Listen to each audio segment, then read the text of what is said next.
আরেকটা খুব গুরুত্বপূর্ণ প্রশ্ন যেটা সবসময় আমাকে আউটডোরে এসে শুনতে হয় সেটা হচ্ছে আমার বাচ্চাটার আর কতদিন চেক আপ করতে লাগবে, অর্থাৎ লং টার্ম ফলো আপ।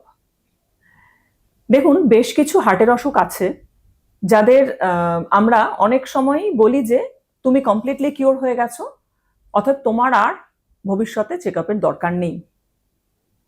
এটা একটা সাইড, কিন্তু এর সঙ্গে সঙ্গেই মাথায় রাখতে হবে বেশ কিছু এমন বাচ্চা বা বড় মানুষও থাকেন, অ্যাডাল্ট লোকও থাকেন, যাদের ক্ষেত্রে হার্টের অসুখ ডায়াগনোসিস হওয়ার পর, ট্রিটমেন্ট হওয়ার পর, কিওর হওয়া সত্ত্বেও কিন্তু তাকে লং টার্ম ফলো আপের মধ্যে থাকতে হয়।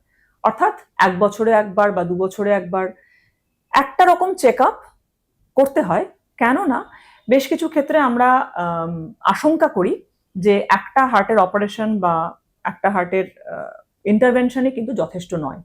ওই ওই রুগীর বা ওই পেশেন্টটির কিন্তু ভবিষ্যতে আরো কিছু ইন্টারভেনশন বা অপারেশনের প্রয়োজন হতে পারে।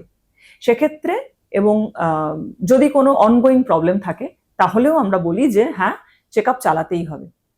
বিশেষত বাচ্চাদের ক্ষেত্রে এটা আমরা খুবই বলি যে যতক্ষণ পর্যন্ত না তার গ্রোথ কমপ্লিট হচ্ছে, অর্থাৎ তার 17 থেকে 18 বছর বয়স হচ্ছে, ততক্ষণ পর্যন্ত আমরা কিছু নির্দিষ্ট টাইপের হার্টের অসুখকে চেক আপের মধ্যে রাখতে চাই, কারণ আমরা জানি যে গ্রোথের সঙ্গে সঙ্গে কিছু সমস্যা আবার ফিরে আসতে পারে। অতএব লং টার্ম চেক আপ এটা জন্মগত হার্টের অসুখের ক্ষেত্রে খুব একটা অপরিহার্য অঙ্গ, এবং এটা আপনার কার্ডিওলজিস্ট যেভাবে বলছে সেভাবে হওয়াটাই বাঞ্ছনীয়। আমি আজকে খুবই ছোট করে আলোচনা করলাম।